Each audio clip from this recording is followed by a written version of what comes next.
Hi friends, मैं आकांक्षा शर्मा जी की वित्त आकांक्षा में आपका स्वागत करती हूँ। फ्रेंड्स, आज हम बहुत इंपॉर्टेंट टॉपिक करने वाले हैं। नवजात शिशु की योजनाएं बहुत ही इंपॉर्टेंट टॉपिक है। यहाँ से आपको डायरेक्ट प्रश्न पूछे जाएंगे। आपका सिलेबस का सेक्शन 2 हो और सेक्शन 4 हो, दोनों के ही क्वेश्चन यहाँ से बन सकते हैं। तो बहुत इंपॉर्टेंट है, इसलिए वीडियो को लास्ट तक देखिएगा। और जो मेन टॉपिक हैं केवल मैं वही करा रही हूँ, तो हर टॉपिक पे फोकस कीजिएगा। अभी थोड़ी देर पहले मैंने रात को एक वीडियो डाला है स्त्री अशिष्ट आरूपण अधिनियम वाला, जरूर देख लेना। पिछली बार उस टॉपिक से बहुत सारे क्वेश्चन आए थे, स्त्री अशिष्ट आरूपण अधिनियम।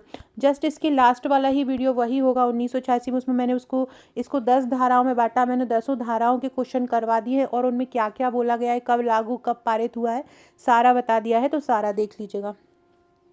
नवजात शिशु सुरक्षा कार्यक्रम कब आया? नवजात शिशु कार्यक्रम को NSS के भी बोला जाता है और ये 30 सितंबर 2009 को आया था। अब जैसे कि नाम से पढ़ो कि नाम क्या हो रहा है, नवजात शिशु सुरक्षा कार्यक्रम, मतलब नवजात शिशु की सुरक्षा। अब नवजात शिशु की सुरक्षा कौन करेगा? जो डॉक्टर्स होंगे, जो नर्सेस होंगे, जो वहाँ पर पैरामेडिकल स्टाफ होगा, वही सुरक्षा करेगा। तो अब इनकी सुरक्षा के लिए जो पैरामेडिकल स्टाफ होता है स्वास्थ्य केंद्रों में, और जो माँ का देखभाल करेगा, जो बच्चे का देखभाल करेगा, जो स्टाफ, उनको प्रशिक्षण देने के लिए ये कार्यक्रम आरंभ किया गया था। आपसे ये क्वेश्चन भी पूछ सकते हैं कि ऐसा कौन सा कार्यक्रम है जो स्वास्थ्य केंद्रों में पैरामेडिकल स्टाफ को प्रशिक्षण देने के लिए आरंभ किया गया। पैरामेडिकल स्टाफ को प्रशिक्षण देने के लिए आरंभ किया गया, ऐसा कौन सा कार्यक्रम है? तो वो कौन सा है? नवजात शिशु सुरक्षा कार्यक्रम है, जो पैरामेडिकल स्टाफ को नवजात शिशुओं को और माँओं की देखभाल के लिए रखा गया ताकि वो प्रशिक्षित हो सके। जैसे कि बच्चा हो रहा है, अगर वो LBW है, LBW मतलब अगर लो बर्थ वेट है, उसका वजन अपने जो औसत वजन से कम है, तो बच्चा को माँ को किस तरह से देख रेख करना है, बच्चे को माँ को चिपका के अपने कंगारू मदर केयर करना है, कंगारू केयर मदर करना है, तो टेम्परेचर कैसा रखना है, मदर की क्या देखभाल करना है, बिल्कुल ऑब्जर्वेशन में माँ और बच्चों को रखना है, ताकि हम शिशु मृत्यु दर और जो मातृ मृत्यु दर है उसको कम कर सकें। इसीलिए ये नवजात शिशु सुरक्षा कार्यक्रम आई है। इसके अलावा 2020 में इसे प्रशिक्षण पैकेज के रूप में भी लॉन्च किया गया। कब? 2020 में इसको प्रशिक्षण पैकेज के रूप में भी लॉन्च किया गया। आपसे पूछ सकते हैं कि इसको प्रशिक्षण पैकेज के रूप में कब लॉन्च किया था? तो 2020 में इसको प्रशिक्षण पैकेज के रूप में लॉन्च किया। कब किया? 2020 में। तो नवजात शिशु सुरक्षा कार्यक्रम कब आया? 30 सितंबर 2009 को आया नवजात शिशु सुरक्षा कार्यक्रम। किस लिए आया है ये? सॉरी, पैरामेडिकल स्टाफ को प्रशिक्षण देने के लिए आया है। और इसमें क्या बोला गया है? इसमें बोला गया है कि सरकार ये बोल रही है कि ऐसे डॉक्टर्स और नर्सेस और पैरामेडिकल स्टाफ को प्रशिक्षित किया जाना चाहिए जो उस समय बच्चे के पास रहते हैं, उस समय माता के पास रहते हैं जब माता प्रसव का समय होता है या माता बच्चे को जन्म देती है। तो ये सारे फैक्ट याद रखिएगा। कब हुआ था? 30 सितंबर 2009। हमारे हम जीतेंगे बैच में हमने इस योजना की डेट को ट्रिक द्वारा याद करवा दिया है। सारे लोग, अगर वो लोग देख रहे हो तो वो ट्रिक को याद कर लो, अभी तुरंत रिवीजन हो जाएगा।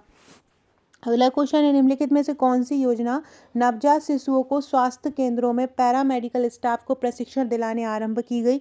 नवजात शिशु कार्य योजना, नवजात शिशु सुरक्षा योजना, जननी सुरक्षा योजना, प्रधानमंत्री स्वास्थ्य सुरक्षा योजना। तो कौन सी होगी? नवजात शिशु सुरक्षा योजना ही होगी। नवजात शिशु सुरक्षा योजना कब आई थी? 30 सितंबर 2009 को आई थी। इसके अलावा ये नवजात शिशु कार्य योजना है। नवजात शिशु कार्य योजना 2014 में आई थी। नवजात शिशु कार्य योजना कब आई थी? 2014 में आई थी। और इसका उद्देश्य था कि नवजात शिशु की जो मातृ मृत्यु दर है उसको, नवजात शिशु की जो मृत्यु दर है, नवजात शिशु की जो मृत्यु दर है उसको 1 अंक को कम करना नवजात शिशु कार्य का योजना का उद्देश्य था। जननी सुरक्षा योजना 2005 में NRHM के थ्रू ये आई थी। इसके अलावा प्रधानमंत्री स्वास्थ्य सुरक्षा बीमा योजना जो आई थी 2008 में आई थी। अगला है, भारत नवजात शिशु कार्य योजना कब आरंभ हुई? देखो यहाँ पे क्या पूछ रहे हैं, कार्य योजना की बात कर रहे हैं। ये कार्य योजना, नवजात शिशु कार्य योजना कब आई थी, ये कार्य योजना क्यों आई थी? अब पहला अपन ने पढ़ा नवजात शिशु की सुरक्षा योजना, ठीक है। अब पढ़ रहे नवजात शिशु की कार्य योजना को। तो जब नवजात शिशु की जो कार्य योजना आई थी, तो कार्य योजना 2014 में आई थी। सितंबर 2014 में नवजात शिशु कार्य योजना आई थी। इसका उद्देश्य था नवजात शिशु पे कार्य करना। क्या कार्य करना? कि नवजात शिशुओं की जो मृत्यु हो रही है उसको कम करना। कितना कम करना? 1 अंक कम करना। और इसका लक्ष्य भी रखा गया है, नवजात शिशु कार्य योजना का लक्ष्य रखा गया है 2030 तक जो नवजात मृत्यु दर है उसको 1 अंक कम करना। 2030 तक जो मातृ मृत्यु दर है उसको 1 अंक कम करना नवजात शिशु कार्य योजना का उद्देश्य। आपसे पूछ सकते हैं कि जो नवजात शिशु कार्य योजना का उद्देश्य कब तक मातृ मृत्यु दर को और शिशु मृत्यु दर को कम करना है, या कब तक शिशु मृत्यु दर को 1 अंक कम करना है? तो शिशु मृत्यु दर को 1 अंक कम करना है कब तक? 2030 तक। अगर हम राष्ट्रीय स्वास्थ्य सर्वेक्षण के आंकड़े देखें या हम स्वास्थ्य नीति के आंकड़े देखें, तो स्वास्थ्य नीति के अनुसार जो नवजात मृत्यु दर है वर्तमान में 16 है।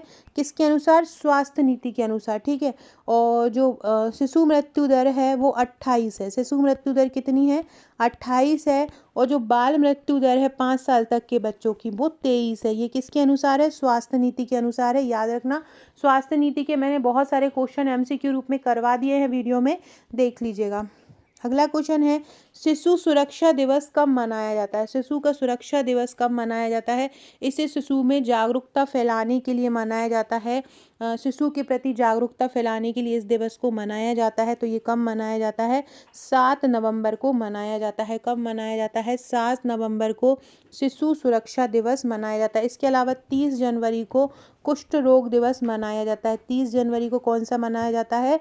कुष्ठ रोग दिवस 30 जनवरी को मनाया जाता है। 25 अप्रैल को क्या मनाया जाता है? मलेरिया दिवस मनाया जाता है।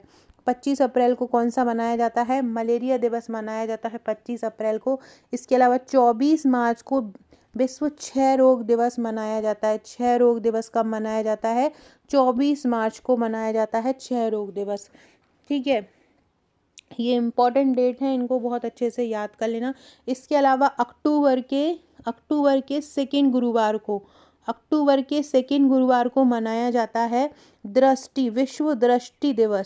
विश्व दृष्टि दिवस मनाया जाता है अक्टूबर के सेकेंड गुरुवार को। और दृष्टि दिवस अगर अकेले की बात करें तो दृष्टि दिवस अकेले मनाया जाता है 6 जून को। दृष्टि दिवस अकेले कब मनाया जाता है? 6 जून को मनाया जाता है। सारे ही फैक्ट इंपॉर्टेंट हैं। इसके अलावा विश्व स्तनपान जो सप्ताह मनाया जाता है, विश्व स्तनपान सप्ताह की बात करें तो विश्व स्तनपान सप्ताह मनाया जाता है अगस्त में। 1 अगस्त से 7 अगस्त तक विश्व स्तनपान सप्ताह मनाया जाता है। और जो मातृत्व सप्ताह होता है, मातृत्व सुरक्षा सप्ताह होता है, वो अक्टूबर में मनाया जाता है। मातृत्व सुरक्षा सप्ताह कब मनाया जाता है? अक्टूबर में मनाया जाता है। ये सारे ही फैक्ट बहुत ही ज़्यादा इम्पोर्टेंट हैं, इनको बहुत अच्छे से आपको याद कर लेना है।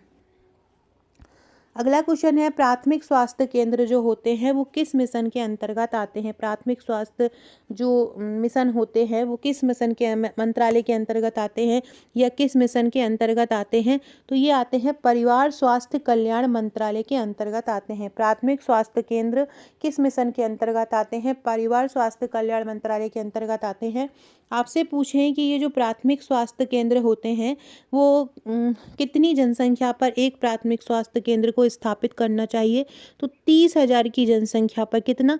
30,000 की जनसंख्या पर एक प्राथमिक केंद्र स्थापित होना चाहिए। बहुत इंपॉर्टेंट है, 30,000 की जनसंख्या पर एक प्राथमिक स्वास्थ्य केंद्र होना चाहिए। और आदिवासी इलाका है तो वहाँ पे 20,000 की जनसंख्या पे होना चाहिए। और वैसे कितना होना चाहिए? शहरी या ग्रामीण क्षेत्र में 30,000 की जनसंख्या पर एक आदिवासी प्राथमिक स्वास्थ्य केंद्र होना चाहिए। आपसे पूछें कि जो सामुदायिक स्वास्थ्य केंद्र है वो कितनी जनसंख्या पे होना चाहिए? तो मैदानी क्षेत्र है और ग्रामीण और शहरी क्षेत्र है तो 1,20,000 की जनसंख्या होना चाहिए।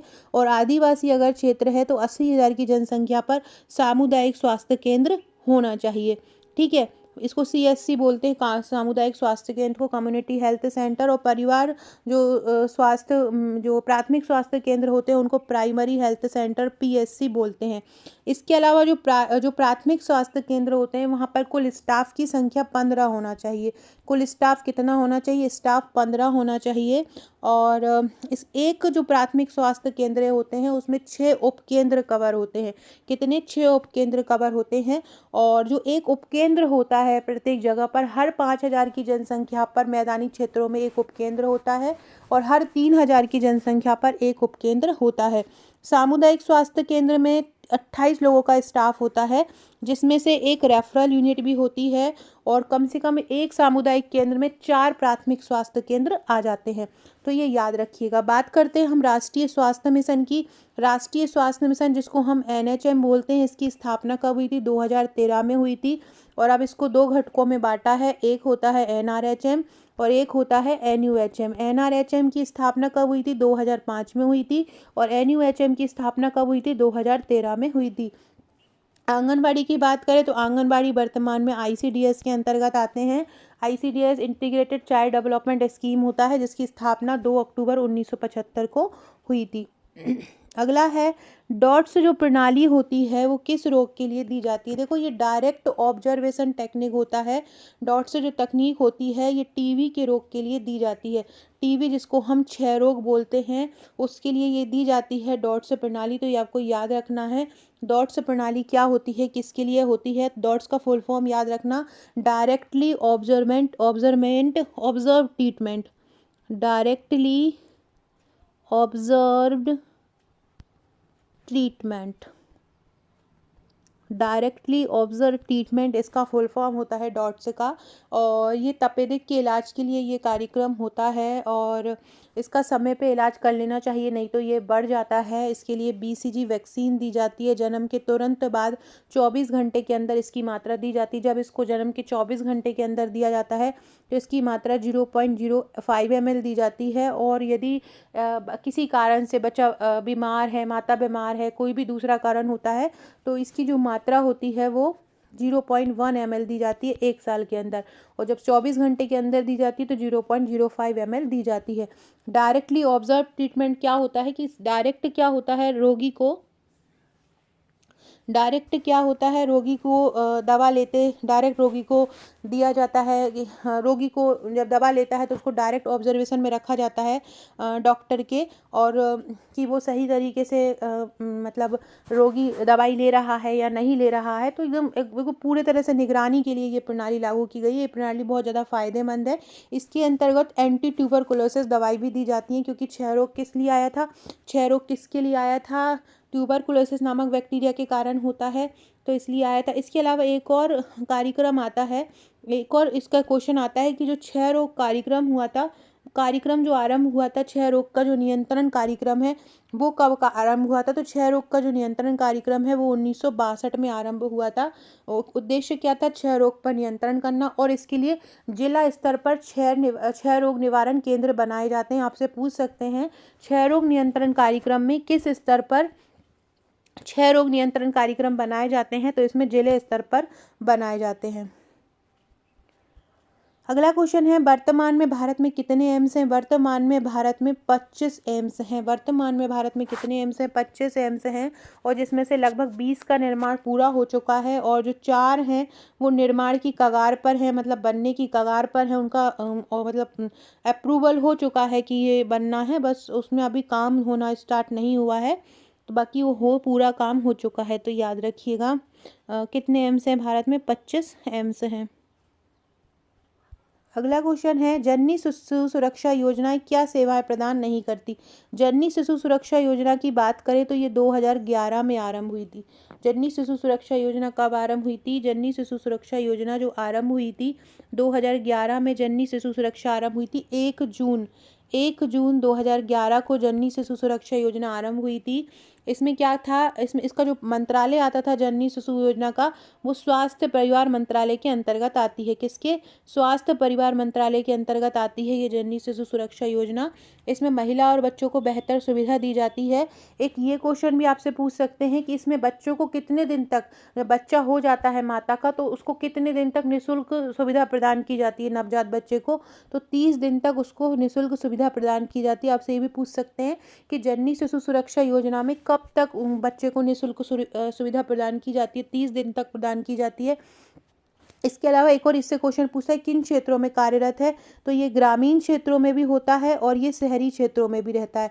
ग्रामीण और शहरी क्षेत्रों दोनों में होता है ये, और सामान्य व सिजेरियन दोनों के लिए निःशुल्क सेवा दी जाती है। इसके अलावा निःशुल्क इसमें रक्त भी प्रदान किया जाता है, बच्चे को निःशुल्क रक्त भी इसके अंतर्गत प्रदान किया जाता है। बहुत महत्वपूर्ण योजना है फ्रेंड्स। अगर आपको इन योजनाओं की, ये तो बहुत बेसिक योजना है, कठिन भी योजना आपको करनी है, हर तरह की योजना करनी है। अगर आपको योजनाएं याद नहीं हो रही हैं तो आप हमारा हम जीतेंगे बैच ज्वाइन कर लो। हम सारे ही टॉपिक ट्रिक द्वारा याद करवा रहे हैं। हर योजना की डेट आपको ट्रिक द्वारा होगी। रोगों के संस्थान आज हमने बहुत शानदार ट्रिक बना के कराए हैं। सारे रोग संस्थान, जैसे कि राष्ट्रीय आयुर्वेद संस्थान कहाँ पर है, राष्ट्रीय होम्योपैथिक संस्थान कहाँ है, राष्ट्रीय यूनानी संस्थान कहाँ पर है, इसके अलावा विकलांग संस्थान कहाँ है, दृष्टिबाधित संस्थान कहाँ है, श्रवणबाधित संस्थान कहाँ है, अस्थिबाधित संस्थान कहाँ है, संक्रामक रोग संस्थान कहाँ है, मलेरिया संस्थान कहाँ है, सारे ही हमने ट्रिक द्वारा याद कराए। आप आधे घंटे की वीडियो हमारे टेलीग्राम पर डली है वो ट्रिक वाली, उस वीडियो में आपको सारे ही फैक्ट तैयार हो जाएंगे। और ऐसे ही आपको हर एक योजना, स्वास्थ्य की ही करीब हम 80-90 योजना आपको कराने वाले हैं। हर योजना को, हर योजना का जो टॉपिक है, हर योजना की जो डेट है, हर योजना का जो फैक्ट है, आपको ट्रिक द्वारा याद हो जाएंगे। इसके अलावा अधिनियम के पूरे जो अधिनियम की डेट होती हैं, अधिनियम कौन सा अधिनियम कब लागू हुआ, कब पारित हुआ, ये सारा भी हम ट्रिक द्वारा याद करवा देंगे। आपको लग रहा है कि आपको ये एग्ज़ाम 100% निकालना है और आप चीज़ें भूल जा रहे हैं, तो आप हमारा वो बैच ज्वाइन कर लीजिए। 100% सिलेक्शन में आपको वहाँ पे लेके चलती हूँ कि किस प्रकार हमने वहाँ पे ट्रिक करवाई है। देखिए फ्रेंड्स, ये मैं आपको हम जीतेंगे बैच में लेके आई हूँ। ये हमारा राष्ट्रीय रोग संस्थान और दिवस मैंने अब भी करवाया है, थोड़ी देर पहले 5:35 पर मैंने ये डाला हुआ है वीडियो। इसमें मैंने जितने भी रोग संस्थान हैं, सारे रोग संस्थान को मैंने करवाया है। जितने भी रोगों के नियंत्रण संस्थान पूरे हमारे भारत में बने हुए हैं, सारे मैंने यहाँ पे करवाए। आप देख सकते हैं इस वीडियो में, देखिए इस प्रकार से ये पूरे करवाए हुए हैं। कहाँ पर विकलांगता नीति कब आई, विकलांग व्यक्ति को दिव्यांग नाम कब दिया, प्रथम विश्व विकलांग दिवस कब मनाया गया, ये सारे ही मैंने यहाँ पे करवाए हैं। इसके अलावा इसी तरह की सारी योजनाएं, ये सारे वीडियो लेक्चर्स आपको मिलते हैं। ये देखिए, ये मैंने बताया है कि दूसरे गुरुवार को हम मनाते हैं, दृष्टि दिवस मनाते हैं, उसको ट्रिक द्वारा कैसे याद कर सकते हैं, तो ऐसे ट्रिक भी बताई जाती हैं। इस प्रकार से क्वेश्चन भी दिए जाते हैं। आकांक्षी जिला कार्यक्रम कब आरंभ हुआ, इसके अलावा ये नीति आयोग द्वारा सतत विकास लक्ष्य भारत सूचकांक में कितने लक्ष्यों को शामिल किया गया। इसके अलावा सारे टॉपिक की, ये मैथ के फैक्ट हैं। इसके अलावा सारे टॉपिक की PDF भी आपको यहाँ पे मिलेंगी। देख सकते हैं आप, ये माई फाइल्स में जाके, माई फाइल्स में देखिए आपको ये 355 फाइल्स हैं, 355 PDF आपको मिलेंगी टॉपिक वाइज।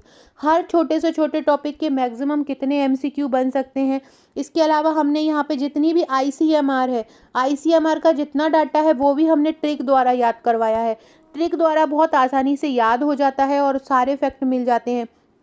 सारे की टॉपिक के MCQ, ये MCQ मध्य प्रदेश में स्वास्थ्य की स्थिति का है, हिंदू उत्तराधिकार अधिनियम का MCQ है ना, हिंदू स्वास्थ्य नीति का 2017 का है, मध्य प्रदेश में स्वास्थ्य का है, कार्यस्थल पर लैंगिक उत्पीड़न 2013, कार्यस्थल पर महिला उत्पीड़न के MCQ सारे। ये देखो रोगों की ट्रिक है, कौन सा रोग किसके द्वारा फैलता है, इंक्यूबेशन पीरियड क्या होता है, सारे अधिनियम की ट्रिक, सारे ही टॉपिक के MCQ, सब कुछ आपको यहाँ पे मिलने वाला है।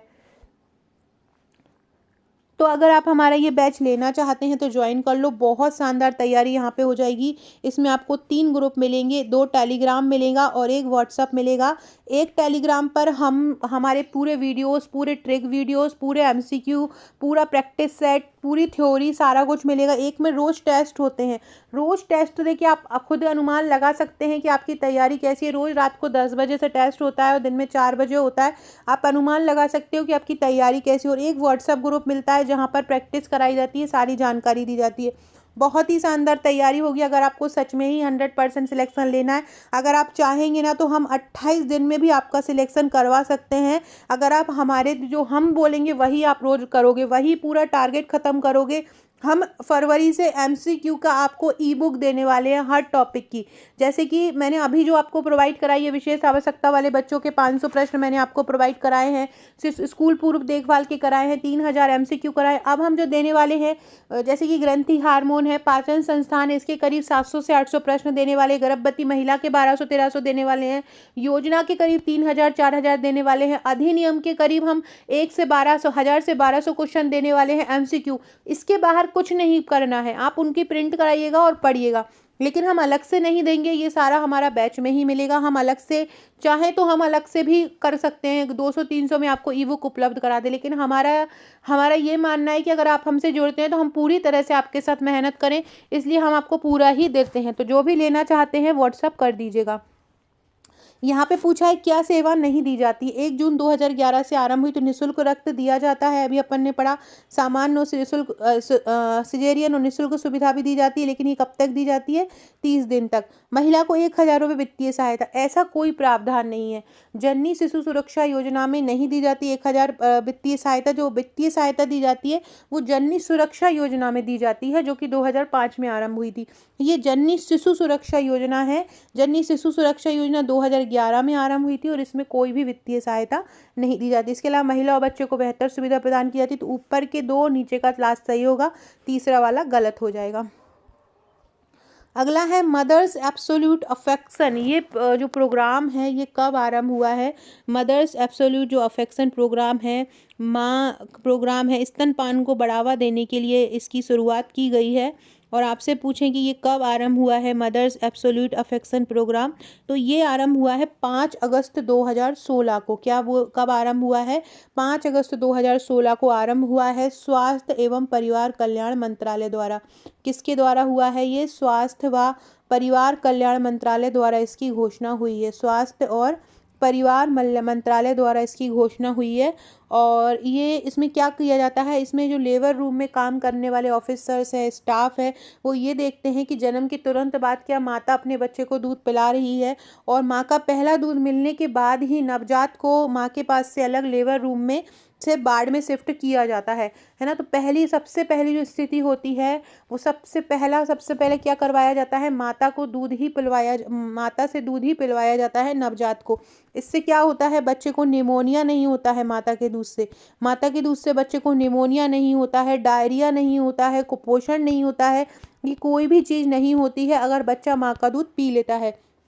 तो ये इन सारे खतरे से शिशु को बचाता है। तो याद रखना, माँ जो अभियान होता है वो किसके लिए आरंभ किया गया है? माँ अभियान नवजात बच्चों के लिए आरंभ किया गया है। ठीक है, ये फैक्ट याद रखिए। अब एक और फैक्ट याद रखो, पूछते हैं ये माँ अभियान कितने घटकों पे काम करता है? तो माँ 3 स्तरों पे काम करता है। एक तो होता है बृहद स्तर पर, जिसमें जनसंचार माध्यम आ जाते हैं। दूसरा होता है मीजो स्तर में, मध्य स्तर पर आता है, इसमें सारे ही स्वास्थ्य सुविधा घर आ जाते हैं। और सबसे छोटा होता है सूक्ष्म स्तर पर काम करता है, समुदायों में, छोटे छोटे समुदायों में काम करता है। ठीक है, माँ का दूध मिलने के बाद ही बच्चे को वार्ड में शिफ्ट किया जाता है। ये इस योजना का मुख्य उद्देश्य है। स्तनपान को बढ़ावा देने के लिए आरंभ किया गया। इसके ही अंतर्गत जैसे ये 2016 में आरंभ किया गया था, 5 अगस्त 2016 को। इसके ही अंतर्गत क्या हुआ कि 7 जून 2017 को एक मातृ अमृत कोष की भी स्थापना की गई। मातृ अमृत कोष की भी स्थापना की गई। इसको हम वात्सल्य मातृ अमृत कोष कहते हैं। ये क्यों किया गया था? इसको लेडी हार्डिंग कॉलेज नई दिल्ली में आरंभ किया गया था। और ये जो वात्सल्य मातृ अमृत कोष है ये नॉर्वे की सरकार की सहायता से आरंभ किया गया था, है ना। और इसमें ये बोला गया था कि स्तनपान सबसे ज़्यादा जरूरी है। इसी के लिए परामर्श केंद्र की स्थापना की, मिल्क बैंक बनाया था। जिन बच्चों को माता का दूध नहीं मिल पाता है उनके लिए ये बनाया गया था। और स्तनपान बच्चों के जीवित रहने के लिए महत्वपूर्ण है। ऐसा बोला जाता है कि अगर स्तनपान माता कराती है तो इससे हम 20% नवजात बच्चों की मृत्यु को रोक सकते हैं। 20% नवजात बच्चों की मृत्यु को रोक सकते हैं अगर माता स्तनपान कराती है। ठीक है। इसके लिए माँ एब्सोल्यूट प्रोग्राम के लिए, मदर एब्सोल्यूट अफेक्शन के कार्यक्रम के तहत अच्छा प्रदर्शन करने वाले जो राज्य होते हैं उन और स्वास्थ्य केंद्र होते हैं, उनको 10,000 रुपये की राशि पुरस्कार स्वरूप भी दी जाती है। ठीक है, याद रखिएगा। इसके अलावा मैंने बताया था विश्व स्तनपान सप्ताह कब मनाया जाता है, 1 अगस्त से 7 अगस्त तक मनाया जाता है। और सुरक्षित मातृत्व सप्ताह कब मनाया जाता है, 15 से 21 अक्टूबर को मनाया जाता है। माँ के दूध की बात करते हैं तो माँ के दूध का सबसे मेन चीज़ जो होता है, माँ के दूध में सबसे मेन चीज़ जो होता है, शुरू का जो पार्ट होता है वो होता है कोलेस्ट्रम। कोलेस्ट्रम शुरू के कितने से दिन के लिए, 1 से 3 दिन का जो पार्ट होता है वो कोलेस्ट्रम होता है। इसमें alpha IgA immunoglobulin alpha antibody पाई जाती है। इसके अलावा इसमें बहुत ज़्यादा मतलब जो सामान्य दूध होता है उससे 3 गुना ज़्यादा प्रोटीन होता है, और ये हर तरीके से बच्चे के लिए सबसे बेटर होता है। और यही एक ऐसा दूध होता है जो आने वाले जीवन के लिए बच्चे को मजबूत बनाता है, उसकी प्रतिरक्षा प्रणाली को मजबूत करता है, सारी ही चीज़ करता है। इसके बाद अलग अलग दूध में प्रकार, संक्रमणकालीन दूध हो जाता है, परिपक्व दूध हो जाता है, हिंड मिल्क हो जाता है ना, और फॉर मिल्क हो जाता है। दूध के प्रकार के लिए नवजात बच्चे के लिए जो माता का दूध होता है उसके कितने प्रकार होते हैं उसके लिए भी मैं आप लोगों की एक वीडियो बनाऊंगी। उसमें सारे दूधों के प्रकार, जितने भी दूध होते हैं माता का जो अलग अलग, जैसे शुरू के 3 दिन अलग होता है, उसके बाद का दूध 6 महीने तक का दूध जो प्रकार होता है, क्या क्या होता है, वो सारी चीज़ें हम पढ़ेंगे। माता के दूध की बात की जाए तो उसमें लगभग 87 से 88% पानी होता है। 87 से 88% माता के दूध में क्या होता है, पानी होता है, याद रखना। माँ के दूध में वसा की मात्रा भी अलग अलग होती है, जैसे और इसमें लगभग 0.8% प्रोटीन पाया जाता है माँ के दूध में, और सबसे ज़्यादा पाया जाता है 6 से 7% कार्बोहाइड्रेट। माता के दूध में 6 से 7% कार्बोहाइड्रेट पाया जाता है। सारे फैक्ट याद रखिएगा। अगला है राष्ट्रीय आरोग्य निधि के अनुसार दिल्ली एम्स में कितने लाख रुपए तक का फंड रखा जाएगा। ये राष्ट्रीय आरोग्य निधि क्या होती है, ये राष्ट्रीय आरोग्य निधि जो चलाई गई है 13 प्रमुख स्वास्थ्य संस्थानों में चलाई जाती है। एक मान्यता प्राप्त 13 प्रमुख संस्थान हैं, उनमें ये राष्ट्रीय आरोग्य निधि चलाई जाती है। और ये आपसे पूछे कब से चलाई जा रही है राष्ट्रीय आरोग्य निधि, तो ये लगभग 1997-98 से चलाई जा रही है। कुछ प्रमुख स्वास्थ्य संस्थान होते हैं, उनके तहत एक फंड की व्यवस्था की जाती है, एक फंड की व्यवस्था की जाती है। और कितने कितने केंद्रों में की जाती है, 13 प्रमुख संस्थानों में। इन संस्थानों में क्या होता है, करीब 50 लाख तक का फंड रखा जाता है। 50 लाख तक का फंड रखा जाता है इन संस्थानों में, कि कोई BPL परिवार का व्यक्ति आता है तो उसको इलाज करवाया जा सके इस फंड के तहत। तो प्रत्येक व्यक्ति को कितना फंड उपलब्ध कराया जाता है, 2 लाख तक का फंड प्रत्येक व्यक्ति को उपलब्ध करवाया जाता है। लेकिन यहाँ क्वेश्चन कुछ अलग पूछ रहे हैं। यहाँ पूछ रहे हैं दिल्ली एम्स, जो दिल्ली एम्स होता है वो सबसे बड़ा एम्स है, तो वहाँ पर इस राष्ट्रीय आरोग्य निधि के अनुसार कितना फंड रखा गया है, तो वहाँ पे रखा गया है 70 रखा गया है, 90 रखा गया है, 25 रखा गया है। तो वहाँ पर दिल्ली एम्स में जो फंड रखा गया है वो कितना रखा गया है, देखो हर जगह तो 50 रखा गया है, हर जगह जितना, और जो छोटी छोटी जगह होती हैं जो 13 प्रमुख केंद्र हैं वहाँ पर तो 15 रखा गया है, लेकिन जो दिल्ली एम्स है वहाँ पर 90 लाख का रखा है। दिल्ली एम्स में कितना रखा है, 90 लाख तक का रखा है। ऑल एम्स मतलब क्या होता है, all India institute of medical science होता है।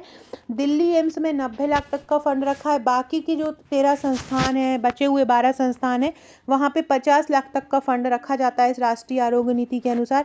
कब आई थी ये राष्ट्रीय आरोग्य निधि, 1997 में आई थी। और इस आरोग्य निधि के अनुसार 2009 में राष्ट्रीय कैंसर कोष की भी स्थापना की गई है, ताकि कैंसर रोगियों के उपचार के लिए भी फंड उपलब्ध करवाया जाए।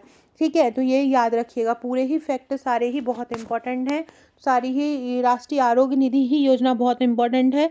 केंद्रीय सरकारी अस्पतालों में ये व्यवस्था की जाती है। आपसे पूछ सकते हैं इसमें ये क्वेश्चन, राष्ट्रीय आरोग्य निधि के अनुसार कितने संस्थानों में फंड उपलब्ध करवाया जाता है, तो 13 संस्थानों में करवाया जाता है।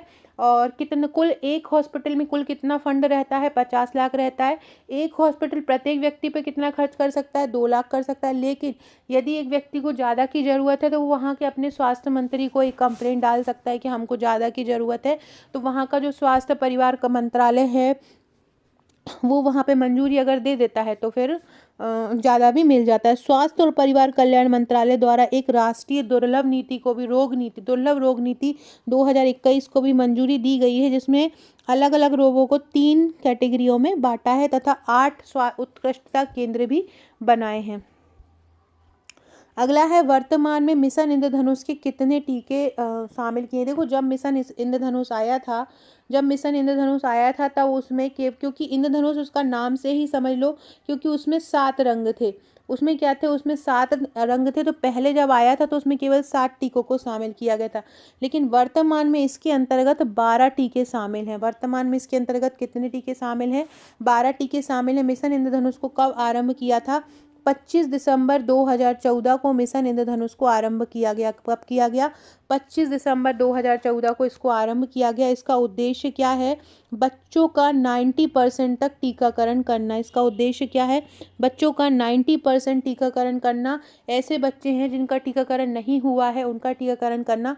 जो मिशन इंद्रधनुष आया था उसके तहत 0 से 2 वर्ष तक के बच्चों का टीकाकरण शामिल था। 0 से 2 वर्ष तक के बच्चे को 90% टीकाकरण पूरा कवरेज प्राप्त कर सके। जितना भी भारत में लोग हैं 0 से 2 वर्ष के जितने भी बच्चे हैं उनका 90% टीकाकरण हो पाए, इतना लक्ष्य रखा गया था। और टीके से, ऐसी बीमारियां जो टीके से हम बचा सकते हैं उनके लिए ये बनाया गया था। अब तक बात की जाए तो लगभग 6 करोड़ से ज़्यादा बच्चों और लगभग 1.32 करोड़ से ज़्यादा गर्भवती महिलाओं को टीका लगाया जा चुका है। तो ये मिशन इंद्रधनुष जो 2014 में आया था।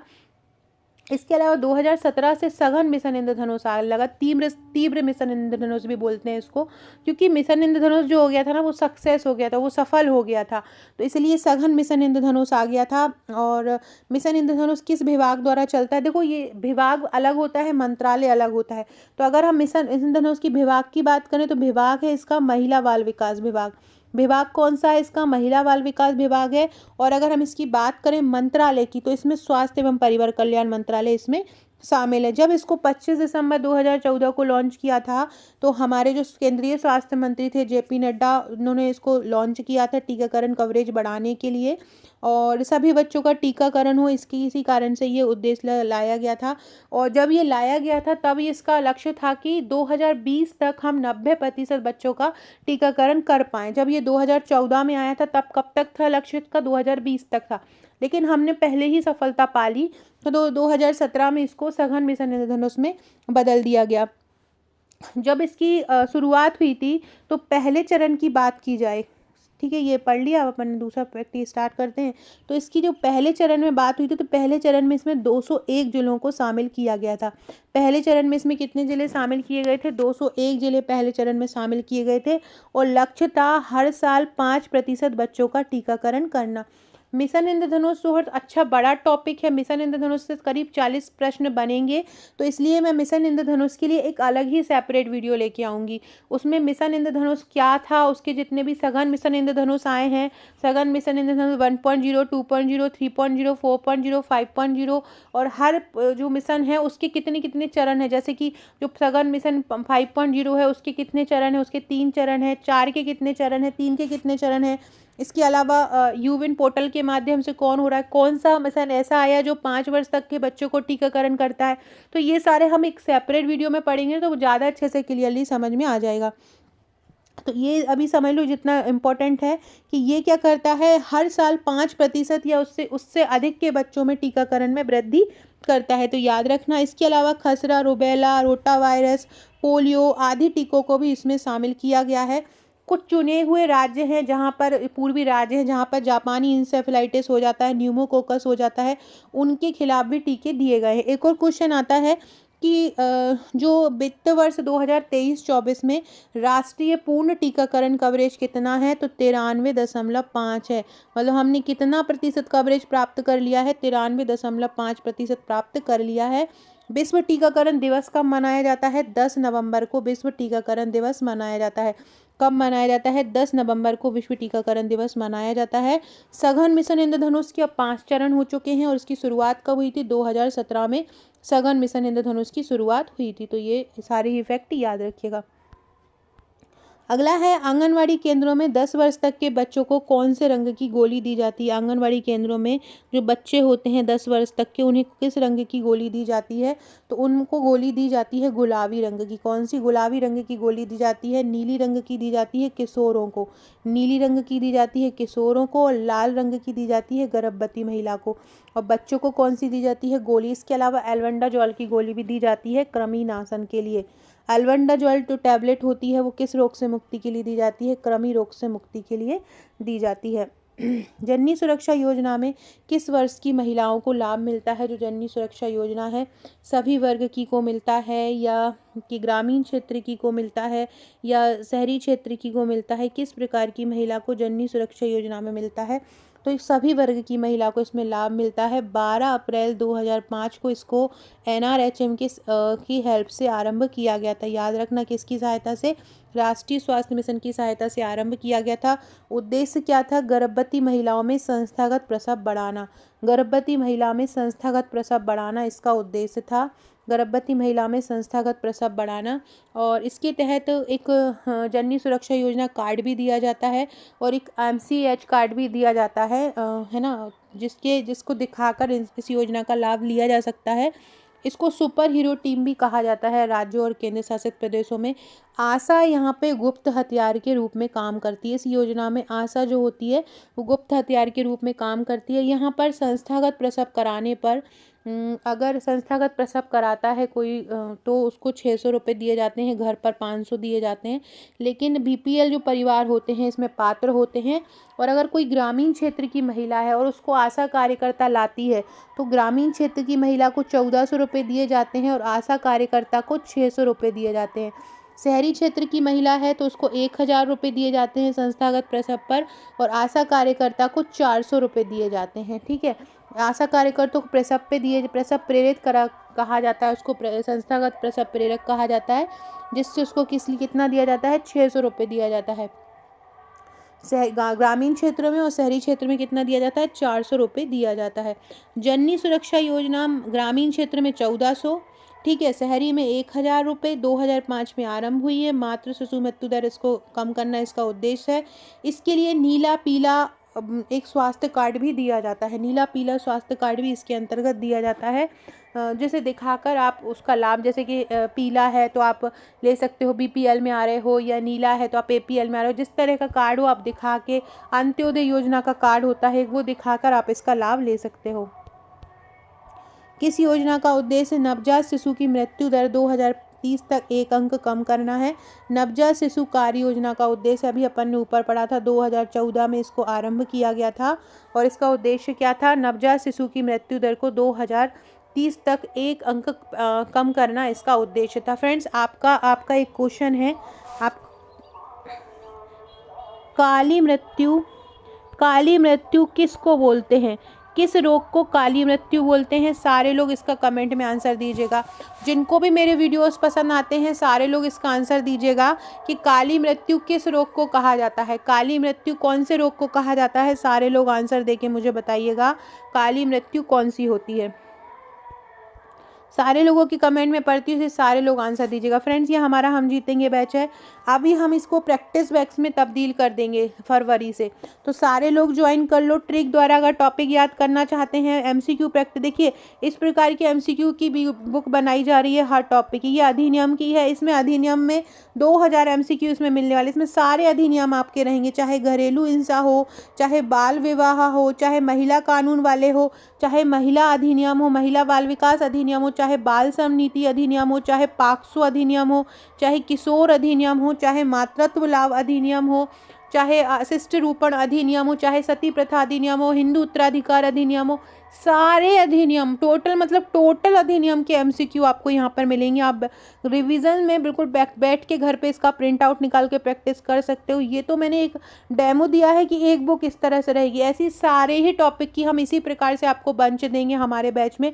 लेकिन उसके पहले आप जितने दिन जो बचे हैं 5-6 दिन, उन ट्रिक द्वारा आप टॉपिक याद कर लो, तो आज ही ज्वाइन कर लो आपको, जिससे ये जल्दी पूरी तैयारी हो जाए। ऐसे ही आपको गर्भवती महिला की मिलेगी ई बुक, ऐसे ही प्रसव की मिलेगी, ऐसे ही पोषण की मिलेगी, ऐसे ही हर रोगों की मिलेगी, ऐसे ही प्रबंधन की मिलेगी, करीब 2000 MCQ की। साथ में हम आपको ट्रिक भी करवाएंगे, वीडियो के माध्यम से हम ट्रिक भी याद करवाएंगे। ट्रिक के माध्यम से पढ़ना बहुत इजी हो जाता है, बहुत आसानी से। जो एक टॉपिक आप घंटों घंटों याद करते हो ना, वो टॉपिक आप 5 मिनट में पढ़ सकते हो ट्रिक द्वारा। तो वही हमारा ग्रुप का मकसद ही है, ट्रिक द्वारा याद कराना। और आप 28 दिन में भी अपना एग्ज़ाम क्रैक कर सकते हो। तो आपको अभी भी आप चाहते हो कि आप एग्ज़ाम निकालो, तो अभी आप लोग मुझे व्हाट्सअप कीजिए।